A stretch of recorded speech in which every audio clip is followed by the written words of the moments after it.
اللهم إني أسألك حبك وحب من يحبك والعمل الذي يبلغني حبك. اللهم اجعل حبك أحب إلي من نفسي وأهلي ومن الماء البارد. يا الله. You're the light that shines my heart each and every day. You create the sun, the moon and stars, the entire universe. I love you, Allah. I love you, Allah. You are the one I need. Allah, you are my everything.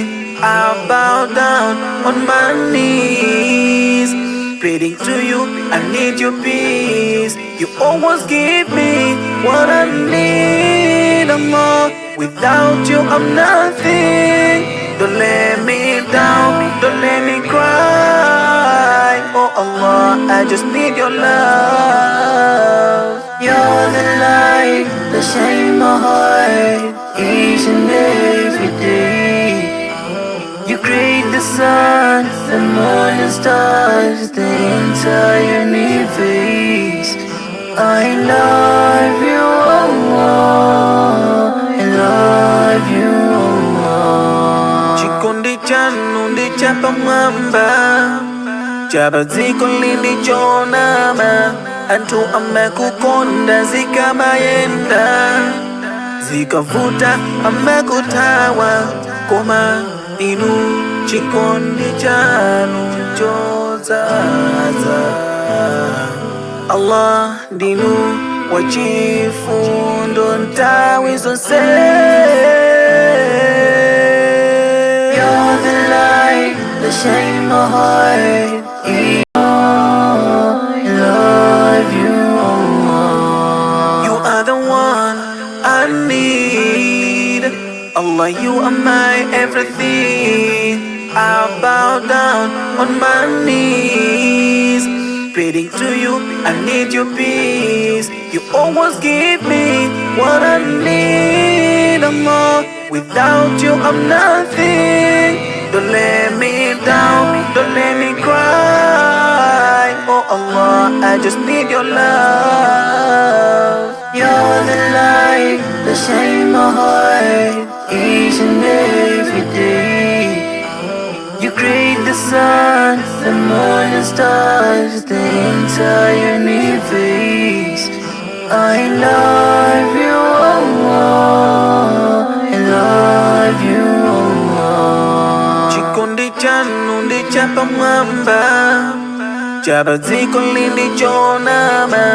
Anthu amakukonda zikamayenda, zikavuta amakuthawa, koma inu chikondi chanu chodzaza. Allah ndinu wachifundo nthawi zonse. You're the light that shines my heart each and every day. You create the sun, the moon and stars, the entire universe. I love you, Allah. I love you, Allah. You're the light that shines my heart each and every day. You create the sun. Chikondi chanu ndi chapamwamba, chapadziko lili chonama. Anthu amakukonda zikamayenda, zikavuta amakuthawa, koma inu chikondi chanu chodzaza. Allah ndinu wachifundo nthawi zonse. You're the light that shines my heart each and every day. You create the sun, the moon and stars, the entire universe. I love you, Allah. I love you, Allah. You're the light that shake my heart each and every day. You create the sun, the moon and stars, the entire universe. I love you.